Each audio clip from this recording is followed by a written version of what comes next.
Good morning, class. Okay, so today our lesson is taken from your textbook, page 39. Page 39. Ready? Page 39, ready?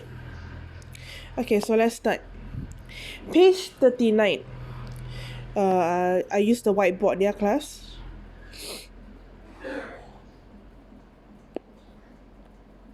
Okay, so page 39. So today we're going to learn the article an, and the. And the. Okay, kamu cakap ayah ini sudah belajar dari kecil ma. Tapi cara penggunaannya berbeza. Kalau kamu tengok, okay. We go through the very basic, yang paling asas. Adalah untuk konsonan. Betul ketika konsonan like a car, konsonan kan? What else? Book.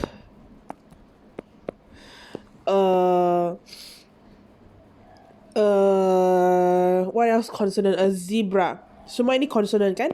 Perkataan yang bermula dengan konsonan kita guna This one is simple lah. This is primary school grammar. Whereas N adalah untuk vowel, untuk A, E, I, O, U. Perkataan yang bermula dengan A, E, I, O, U. For example, an apple. What else? An oven. What else? An umbrella. Okay, this one yang paling basic kan? Okay, ini adalah paling basic. Kamu tak payah tak keliru punya. Okay, tapi tu ada satu special case kan? N ada satu special case yang kamu akan nampak lebih lama nampak. Dia guna untuk H. Okay? H bukan vowel, bukan A, I, O. Okay, ini special case. Perkataan macam H, our, and then honest, apa lagi ya? Biasa cikgu tahu ini dua. Bukan semua H kamu guna N. Kenapa H yang ini, our dengan honest, ini lebih special case? Kerana dia punya H ini silent. Apa maksud H ini silent? H dia silent kerana kamu tak payah pronounce. Kamu tak payah sebut H dia. Kamu cuma cakap, kamu bukan cakap our, kamu cakap our. Our itu jam kan? Kamu bukan cakap honest, kamu cakap honest. Kalau perkataan itu, H itu, dia punya H ialah silent, tidak disebut, kita guna N. Manakala kalau dia H kan, H dia itu perlu disebut, maksudnya perlu dipronounce. Dia tidak silent, macam the word historical. Apa maksud historical? Historical ialah bersejarah. Okay. Historical building. Building ialah bangunan. So historical building. Historical, kamu dengar saya ada sebut H ini, dia tidak silent. Dia ada disebut. Jadi ini kita perlu guna tak boleh guna N. Okay. Cikgu repeat balik. N untuk special case yang ada perkataan H yang tidak disebut. Macam our, tunggu dulu lah, cikgu check. Silent H. Yang our, honest, maksudnya H ni tak payah sebut punya. Apa lagi yang kamu biasa nampak ya? Tak banyak sebenarnya yang untuk N yang H. Ya, tak banyak. Yang biasa kamu nampak. Yang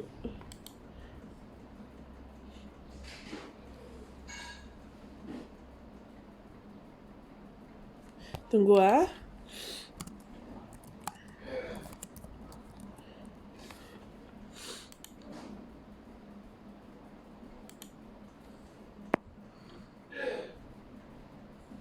Hold on class.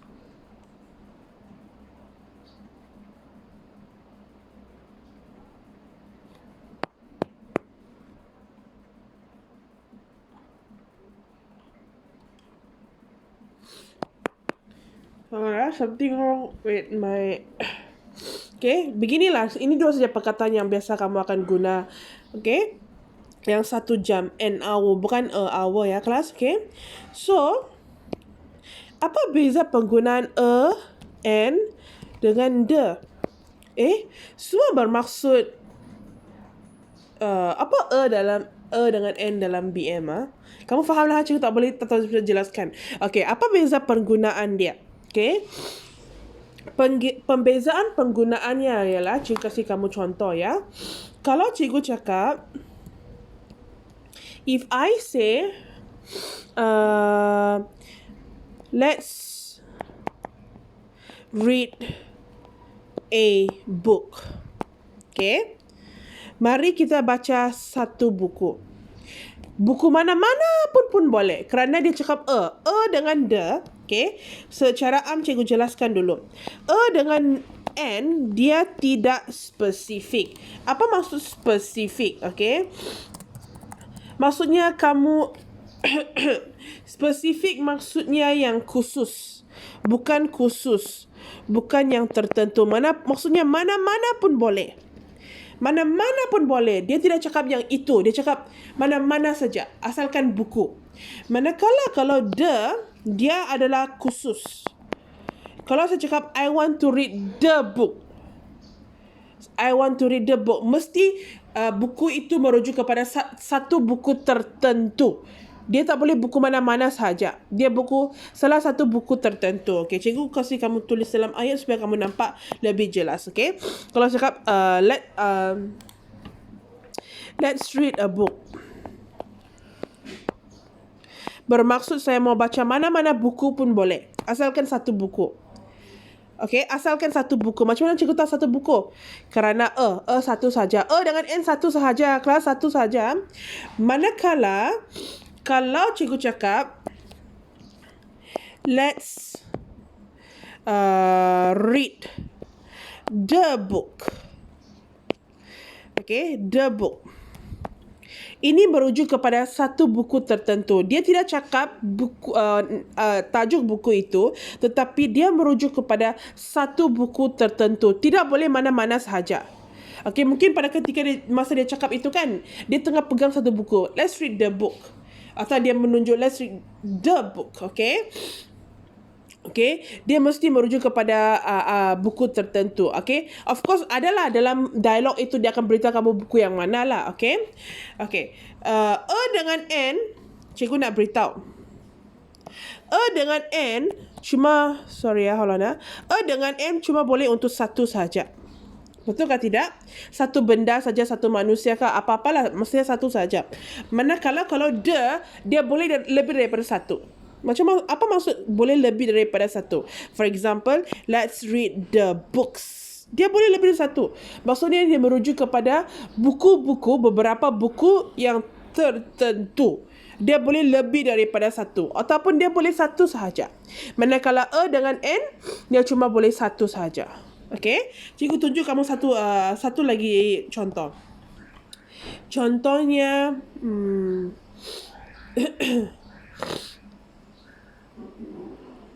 okay, dia cakap, when I was at the zoo, I saw an elephant. Okay, di sini merujuk kepada elephant. Satu elephant, tapi dia tidak cakap elephant yang mana. Dia cuma cakap, saya nampak satu elephant. Dia elephant di mana? Sebelah kiri kah, sebelah kanan kah, sebelah di tengah kah, dia tidak cakap. Okay, asalkan dia cakap saya nampak satu elephant. Tapi kalau dia cakap the elephant in the zoo is big. Okay, the elephant in the zoo is big. Dia merujuk kepada salah satu saja kerana tak ada S. Okay, satu elephant. Dia tengah cakap the elephant in the zoo is big. Dia merujuk kepada elephant dalam zoo itu, salah satu tertentu. Okay, kamu cuma perlu ingatlah kalau dengan dengan n, dia merujuk kepada mana-mana saja. Manakala dia mana-mana pun boleh. Okay, so right now we're going to do this exercise. We're going to do together. Okay, we're going to do together. This part. Section D. Section D. Okay. Ready?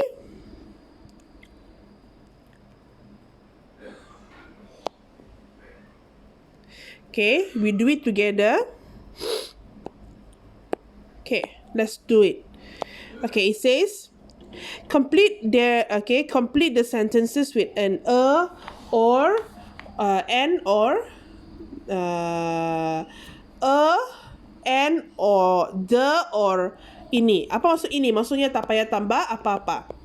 Kadang-kadang apa-apa pun tak payah tambah. Okay, so let's start. There is elephant in the zoo. Okay, elephant is nearly 40 years old. Dia cakap ada elephant di zoo. Okay, tak tahu apa ke ada. Dia cakap elephant yang itu nearly, hampir 40 years old, hampir 40 tahun. Okay, ini adalah satu grammar lagi ya. Cikgu beritahu kamu jawapan dulu, baru cikgu jelaskan dia punya konsep. The answer for number 1 is, there is, bukan elephant yang kelas, sorry, an elephant, cikgu blur tadi, maksud cikgu kasih contoh. Okay, there is an elephant in the zoo. Okay, the elephant is nearly 40 years old. Cikgu, kamu cakap and itu mana-mana sahaja. The itu salah satu. Okay, ini lagi tambahan grammar ini ya. Kalau cikgu cakap ada satu elephant itu di zoo. Okay, mula-mulanya cikgu cakap secara am. Mana-mana. Okay, secara am maksudnya cikgu guna dengan n dulu. Okay, cikgu cakap beginilah. Cikgu jelaskan dalam BM maksud dia. Ada satu elephant itu di zoo. Okay, ini secara am kan? Cakap Lepas tu, lepas cikgu sebut tentang elephant itu, cikgu mau sekarang masuk dengan lebih terperinci. Cikgu cakap elephant yang itu hampir 40 tahun. Kamu tahu? Cikgu jelaskan lagi ya. Begini, mula-mulanya cikgu nak cakap lah, cikgu nak mulakan cerita cikgu. Cikgu cakap, ada satu elephant di zoo. Okay, di zoo yang itu. Okay, lepas tu cikgu tahu sudah, cikgu tentang mula-mulanya secara am. Lepas tu cikgu sekarang mau merujuk kepada yang terperinci. Dalam zoo itu kan, elephant yang itu kan, yang saya sudah sebutkan, ada elephant di zoo itu. Sekarang cikgu cakap dalam zoo itu, elephant yang itu, maksudnya terperinci, yang khusus, kita guna the. Faham ke tidak? Okay, mula-mulanya secara am. Cikgu sebut ada gajah dalam zoo itu, secara am. Lepas tu kerana cikgu sudah sebut ada gajah itu, sekarang cikgu ingin bercerita tentang gajah itu, jadi dia jadi dari am jadi khusus. Dari am jadi khusus. Okay, dari am jadi khusus, jadi dia guna the. Okay, gajah yang itu, yang di dalam zoo itu hampir 40 tahun. Okay, itu dia punya konsep. Okay. Jadi kamu punya kerja hari ini ialah buat nombor 2 sampai nombor 11 dalam Google Form. Okay, dalam Google Form. Okay, faham ke tidak? Kerja kamu ini adalah part pertama. Selepas ni kita akan masuk ke unit 4, unit 4. Okay, this is the first part of the video. Seperti biasa kamu buat. Lepas tu lepas kamu buat, kamu akan nampak jawapan dan penjelasan kenapa jawapan dia begitu. Okay, that's all for today. That's all for today, sorry class. Ini ialah first part of the video. Nanti kamu tekan link yang seterusnya untuk the second part of the video. That's all for I'll continue in the second video. Thank you.